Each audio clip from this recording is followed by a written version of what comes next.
Hello, and welcome to the Indy Author Podcast. Today, my guest is Zibby Owens. Hey, Zibby, how are you doing? Good. How are you?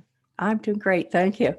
To give our listeners a little bit of background on you, Zibby Owens is the creator and host of the award-winning podcast, Moms Don't Have Time to Read Books. Zibby, named New York City's most powerful book-fluencer by New York Magazine's Vulture, conducts warm, inquisitive conversations with authors, making her show a top literary podcast as selected by Oprah.com in 2019 and 2020.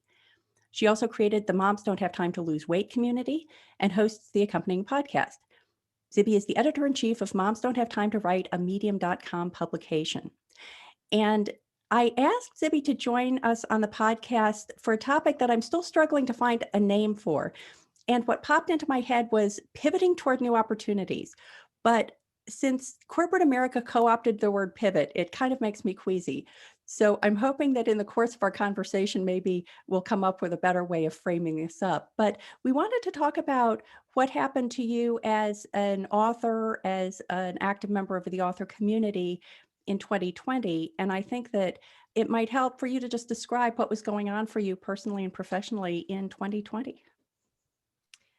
Well, prior to the pandemic, I was hosting my podcast, Moms Don't Have Time to Read Books, and doing mostly in-person author interviews right here at the desk where I'm talking to you on Zoom. And I was hosting a bunch of events in my house where I would get an author or two together. I would interview them, sort of a live podcast format, and had a bunch of people come. And I really was forming an offline in-person community in that way, which I really got a lot out of. And it was a really wonderful addition. I was also having book fairs twice a year, selling all the books that had been on my podcast and doing bookstore event type things.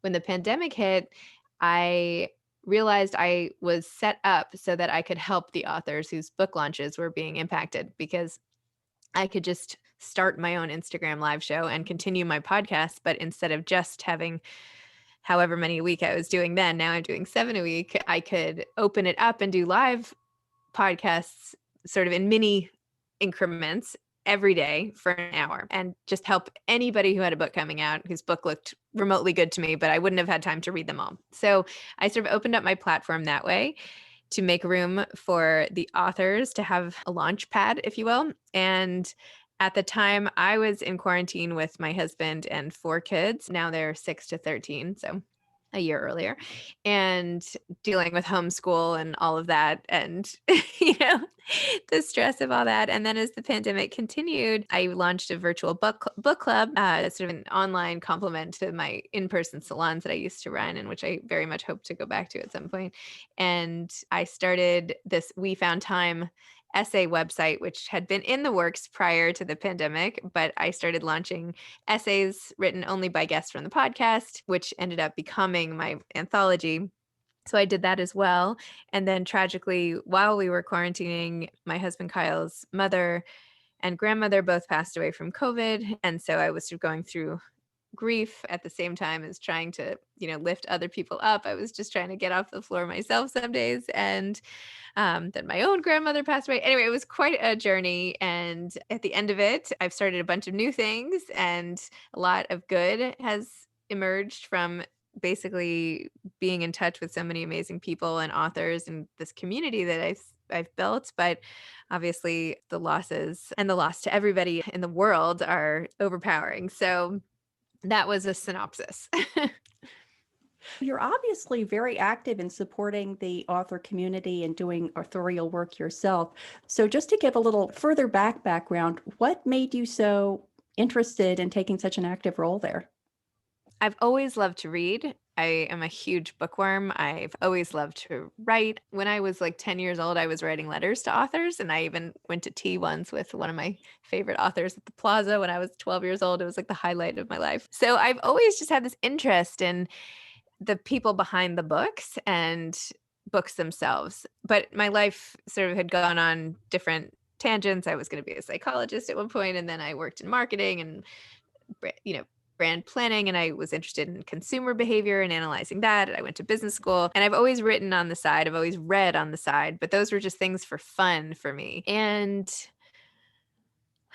I had been doing more and more writing, especially after I got divorced. I suddenly had a bunch of time on the weekends, every other weekend that I didn't used to have, that was sort of silent. And very odd after the chaos of 4 kids for a long time. So I finally had time to go back to my own writing, which I've always loved to do, particularly in essay format. And I wrote an essay called A Mother's Right to Sanity for HuffPost, which went slightly viral and really encouraged me to keep writing. So I did a bunch of parenting essays, and it was my husband who suggested I try to make them into a book. And I was like, Moms don't have time to read books. And so I ended up starting this podcast, which was a suggestion of a girlfriend of mine and another author who thought it would be fun for me. And at first, I thought I would use the platform just to read the things I loved, because I'm always ripping things out and forwarding great articles and recommending books and blah, blah, blah. But I realized that I couldn't read those excerpts and all that without getting legal approval. So it was really like, well, why don't I try interviewing authors? Let's just give it a shot. I knew a handful of authors, and one thing led to another after I launched it. And I got great guests, and I realized I loved what I was doing. I get so much joy from it every day. And it just took off from there. How are you finding the move from more in-person events to online events? It's affecting your creative life. I'm actually able to do a lot more. I can fit 2 interviews in an hour instead of one, and I'm getting access to people who live all over the world. So I can do a podcast with somebody in New Zealand and hang up for that, and then do a podcast with someone in Nigeria and then London, and it's like all in a day's work. So it's really amazing for me in that way that there are no barriers or boundaries geographically for the types of authors who I talk to. And I don't mind it. I don't mind the Zoom interview situation. I obviously prefer, I mean, a treat it would be to actually sit next to a person and talk to them. But after a year or 13 months of this, I've gotten used to the way this is. And I did used to do some virtual interviews before, so it's not like it was brand new for me. And my team before the pandemic, we had Zooms for our meetings. So I've always worked from home since I've had kids in one way or another. So it's not so out of the ordinary for me to be living this way. As long as I can connect to lots of people, whether it's in my living room or on a packed Zoom screen for a book club, as long as I can sort of get that feeling, I feel good. You had mentioned the Moms Don't Have Time to Quarantine anthology. Could you talk a little bit more about that and what brought that about?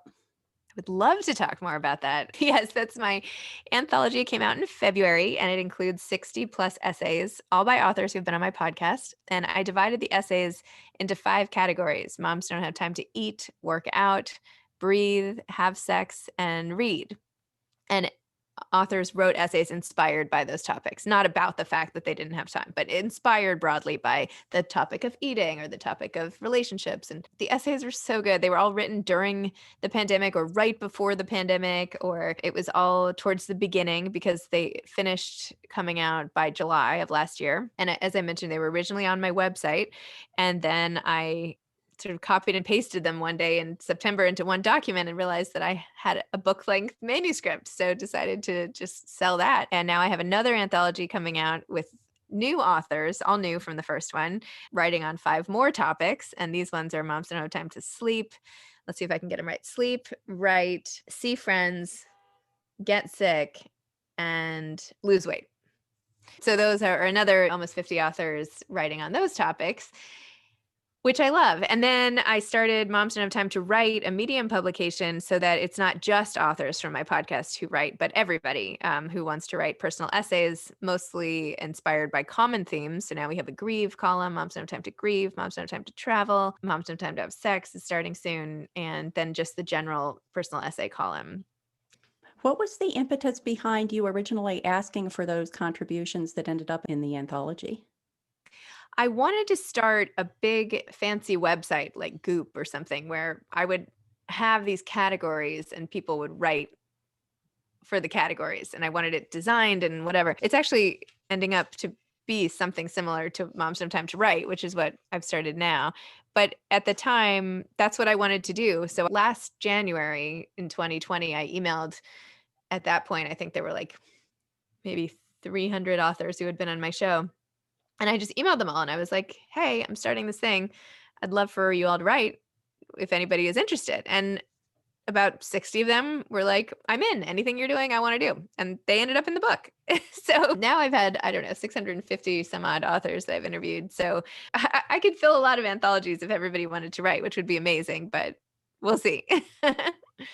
It seems as if some of the things you had mentioned before, like you had thought about studying psychology, you had had some marketing experience, some consumer behavior interest or study.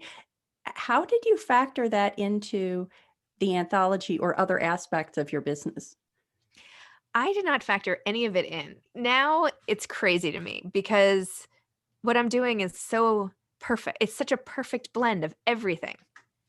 And I could not have made this up. I mean, I didn't even try to do this. I didn't have the vision at day one to see exactly where this was all headed. I've done one thing after another, and each thing inspires me to do another few things. So it's just turned out that where I am now, I basically turned this into a company called Moms Don't Have Time To, and I have my own little team and lots of plans and exciting things and everything else. It is turned out to use it, but I didn't start this venture with a business plan. I didn't start it saying, here's where I want this to go. I started with, I love doing this podcast and I don't know where it's going to go, but I love it. So I'm just going to keep doing it and see what happens. And then one thing has led to another. So I don't think I could have planned it and obviously could never have foreseen the past year, which really changed what I wanted to provide to people and the way in which I did it and the need that people had for content. I think that one of the things that makes me feel really good is when people tell me that throughout the pandemic, I was like a lifeline for them because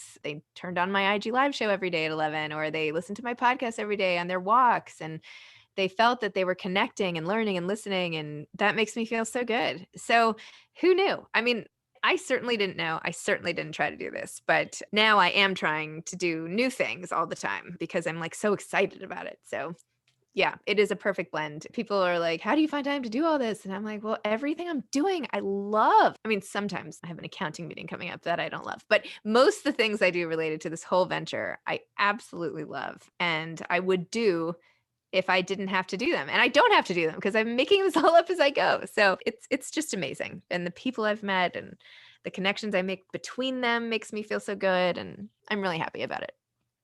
When an idea comes to you, do you have some formal or informal, emotional or business-based criteria for saying, yes, this is something I want to give a try? I talked to my husband about it. I'm like, what do you think about this? He's the first person. Yeah, that's my main criteria. We talk about it and I see if I can try it and what I would need to do it. And is it a risk? My philosophy is kind of testing things out. So I'm just going to try it, right? Like we just started this new podcast called Wake Up and Write, which just has the advice to aspiring authors that I have in all my interviews. So it's like a 2-minute short form podcast. Let's try it. I don't know. Do people want a 2-minute podcast? Maybe they don't, but maybe they do. Maybe there's a subset of people who that's going to help them wake up and write every morning. And how great is that? So it's sort of an informal process. How much time and resources is this going to take? Is this going to cost any money? I mean, a lot of this is very low cost. I'm not manufacturing sneakers or something. It's like I'm doing another podcast. It's the cost of a posting, basically. So they're mostly low risk endeavors. Now, there are some bigger things. I started Moms Don't Have Time to Travel, and I'm trying to plan this big retreat in November. And all of a sudden, I'm like, oh my gosh, like this is becoming like a really big deal. Big deal. Like, better be careful about this. So I do weigh in my head, what is this doing for my brand? And what could I be doing with that time if I were to not spend it on this new thing? I want to do the retreat, but how many hours? It's already taken me a lot of hours to plan it. What would I be doing if I weren't focusing on the retreat? Would I be working on my work? Because I also am writing a memoir that I sold and that announcement to come. And I'm recording the audiobook for my first book, and I'm doing lots of writing myself still. I write the GMA Good Morning America. I pick the books each month and write up an article for them, and I write for Thrive Global now. All these places now are asking me to write, and it's like my dream come true. So am I taking away time from that? Am I taking away time from reading books to make my podcast better? So I have to evaluate where they fit in my time and cost and how much fun I'll have. What am I getting out of it? Like, you know what? Yeah, this retreat's going to take a lot of time, but I'm really excited about it. So maybe it's worth it. So I guess there's the fun factor as well. You had mentioned that you have a team that you work with. How do you decide how you manage your team? What work you want to do yourself, what work you ask them to do, when it's maybe time to bring a new team member on? Yeah, I've been going through a lot of that lately. This has not been the area that I am the strongest in is management because I kind of like to do everything myself. And I've tried different iterations of teams. What skill set do I need? What would help me the most? So again, unfortunately, I've tried a bunch of things, which in this case is people, working with different people, all of whom I really like as people, but some of whom have not worked out for the organization. And now I actually think I have a great setup. I'm really excited. I've organized it by vertical. So I have this woman, Jess Hayes, is running the travel vertical. This woman, Sherry Puzzi, is running the Moms No Time to Grieve vertical. I have Jordan Blumetti, who's amazing. He's running Moms No Time to Write. I have an editorial assistant who helps on that, but also everything else. And then I have my head of operations slash Moms No Time to Read book scheduler slash the person who makes sure I show up where I need to be. She's amazing and has changed everything. Her name's Chelsea. And then I have a social media person and a publicist. So I just have a new publicist on board who is great. Oh, and someone helps with all the technical stuff. And then I have sound editors for the podcast, and everyone sort of serves a function. And I have such a great group of people right now. And also the way I've done it from the beginning, I don't know why I started doing this, but this is just the way it's always been, is I have a lot of people part-time. I have two, I think, full-time employees. And then I have people doing part-time work and contract work, and maybe they have other jobs, and that's totally fine. So that's the way I've sort of structured it. Nobody comes in. Actually, Chelsea now started coming in once a week, which I love, but nobody has to be here. People live all over the country. So it's always been a sort of virtual organization. So we'll see. I mean, this is really working right now. I also think having people who are as passionate or close to as passionate as me about what we're doing is really important because we have to be excited about it. Have you ever had to ask someone to unjoin the team because they were technically competent, but were not bringing that sense of fun that you've mentioned a couple of times is obviously very important to you? It's never been that clear cut, but yes, I've had to let go of many people. I mean, not that many, but yeah, a bunch of people as I've tried different iterations. Before the pandemic, I was trying to build up the team. And then during the pandemic, I was like, this doesn't make any sense anymore. I don't need someone for events when I'm not having events. So things like that. But no, I've never let anyone go because they're not and having enough fun. But people are so complicated. Everybody's so multifaceted. So I couldn't just isolate it to one variable. But I will say everyone I've worked with, I really like as people. So it's been very hard to say, you know what, this isn't working right now for the business. But I'm on pretty good terms with most people who have come and gone because I think everyone knows I'm just trying to sort this out. Like it is a startup, really. It wasn't even a business. It was just a podcast. Now I finally am like, this is actually a business. So I probably made a bazillion mistakes, but every day I try something and hope it works better. Do you enjoy having a team of people around you, or do you see it as a necessary means to the ends you're looking for? No, I'm loving the people I'm working with now because they're all bringing such interesting things to the mix and they're really great. So no, it's not a means to an end. No, I don't see it that way. I really am enjoying the people I'm working with now, and they're all bringing something that I couldn't bring or do as well. I've really been trying hard to find people who are better than me at lots of things. Not that that's so hard, not like I'm like this perfect person. But Chelsea, for instance, I thought I was really organized. Like she's so organized. It's amazing. So I'm learning from her and, with the grief and travel already. And those positions are really brand new and they weren't positions I ever tried to fill. This is how everything keeps happening. It's just like, oh, this should be done and this is the perfect person for it. Like I'm starting this podcast this week called Moms Don't Have Time to Have Sex. And I didn't mean to start that, but I interviewed this sex expert and I was like, oh my gosh, you're hilarious. We have to do this podcast together. So that's how I'm launching that. And she's amazing. I adore her. Her name's Tracy Cox. So that's just how I'm doing it. And sometimes people pitch me ideas like, hey, can I do this podcast with you called Moms Don't Have Time to blah, blah, blah. And that's kind of not how I do things. I mean, if it was a great idea, I would for sure think about it. But right now I'm sort of at capacity with what I can manage. And I just like to do it when I'm sort of inspired or when I find the right person to do it. I wanted to switch tacks to something that is probably not very inspirational, but especially in 2020, the production and distribution process for print books got pretty messed up. And, there were all these stories about delays. And I'm wondering how you handled that side of it for the anthology and if you ran into problems and if you did, how you overcame them.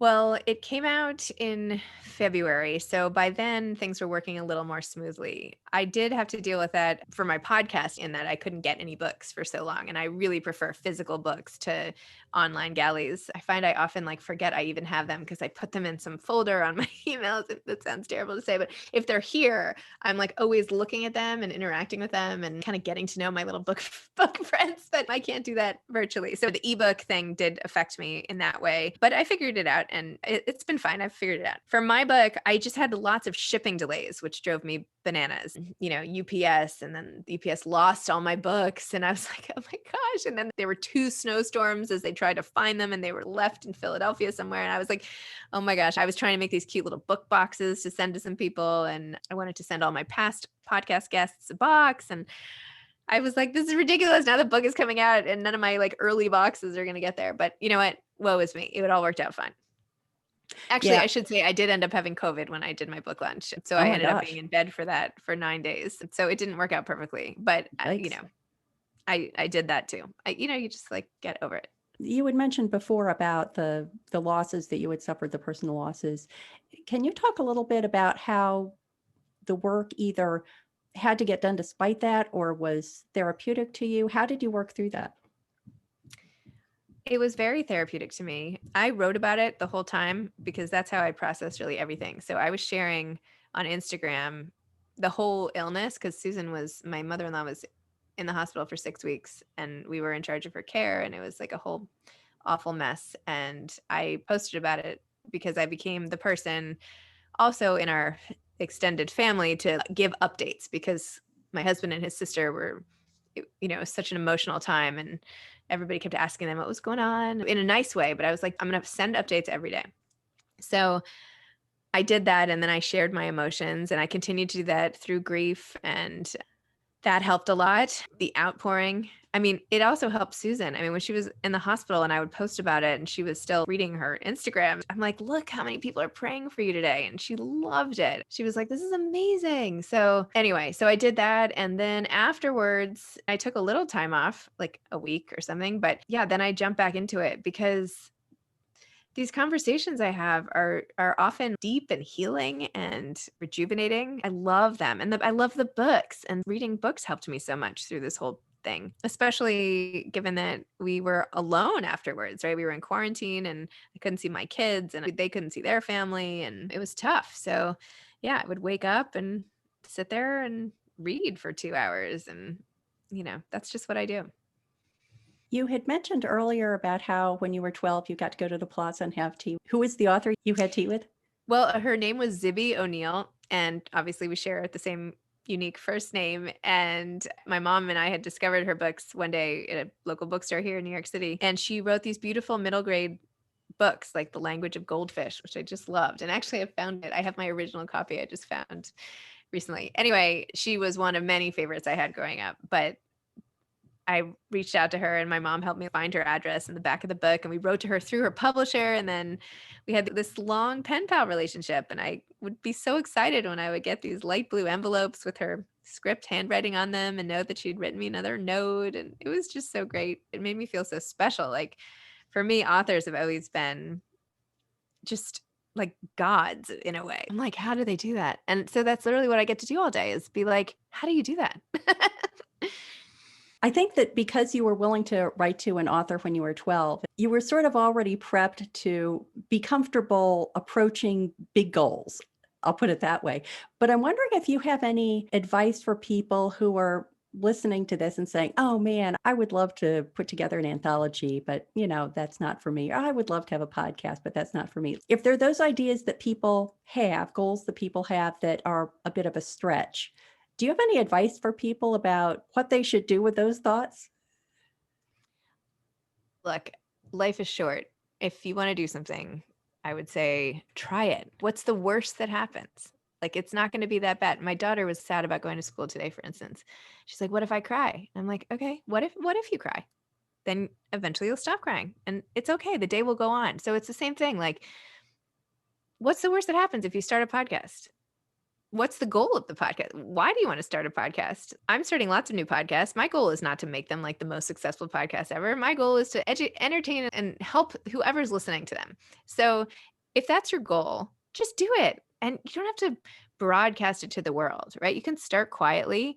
When I started this podcast, I didn't tell anybody. I mean, I didn't hide it, but I like went into my bedroom and just found some random app. And I was like, okay, easiest podcast ever on Google. And that's how I started it. I mean, I always do lots of research. So I would say figure out what you're doing and why, and what else is maybe out there. What can you bring to the table that might be different, that might help people? What is it about your story or your voice or what you want to do that's going to help? And if it helps like 2 people and that's enough for you, great. I mean, I think people, if you start out and say, I want to produce an anthology, like if I had started out this whole thing and said, I want to started an anthology with all these amazing authors, how on earth would I have gone about that? I have no idea. It came out of all these other steps until it felt very natural and almost easy. So I would say start with the most natural first steps and see where it takes you. Don't jump to step number 12. Start with step number 1 because you might end up like me. I mean, I've gone in this completely different direction than I ever expected, and it's brought me enormous joy and satisfaction. So if I hadn't tried it that day in my room, I mean, it's just crazy. My life would be so different right now. And this like just happened 3 years ago. So I would say life is short. If there's no big downside to things like this, I've tried to write books that didn't sell. Rejection is just a part of it. And none of it is really all that big a deal. It's not that big a deal to try and fail, but I don't know. Take it one step at a time. Try something fun. Try it quietly. Do your research and give it a shot.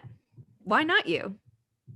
Yeah, I'm hearing all sorts of good alternatives to pivoting to new opportunities. I think I'll be able to title the episode without having to use the word pivot. Do what you love. Yeah, do what you love. Why not? Yeah, call it why not. I had read that you just announced a fellowship program for women authors and book awards. Can you talk a little bit about that? Yes, I forgot to mention that. I launched a fellowship where I'm sponsoring 2 to 4 women memoir debut authors each year and providing them with an editor to help them get the manuscript ready to go or write the proposal or help them think through the project. And there's no required deliverable at the end. The 4 women I've chosen this year are all on different timelines and paths, but I'm honored to give them a chance to do it. And then I also started the Zivi Awards, which I think are really funny. That's the other thing is I try to do things with a sense of humor, and none of this is like taking myself too seriously. This is not like medicine or anything. This is all fun. But so the Zivi Awards is an award show that I'm going to try to have broadcast somewhere or film it myself. And it's open now. And I have award categories where you can nominate people for all different things that there are no awards for right now. So best dedication and best spine design of a book and best publicist and best literary agent, best editor. I think I have best end papers, best plot twist, best sex scene. So now it's so great because every day I get to see who's entering the Zippy Awards and who they're nominating and why, and the best opening sentence, and it's just so fun. So I'm hoping to do a little award ceremony in September or October. If people want to get more information about that, where would they go to find that? Yes, people should nominate things that they love, parts of books and people in the industry who they love. All of the things we've talked about are on my website, zibbyowens.com.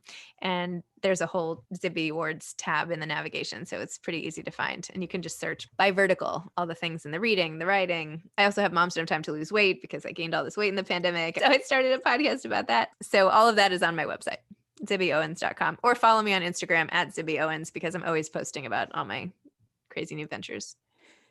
Well, Zibby, thank you so much. This has been such an interesting conversation. Oh, thank you for having me. I really appreciate it.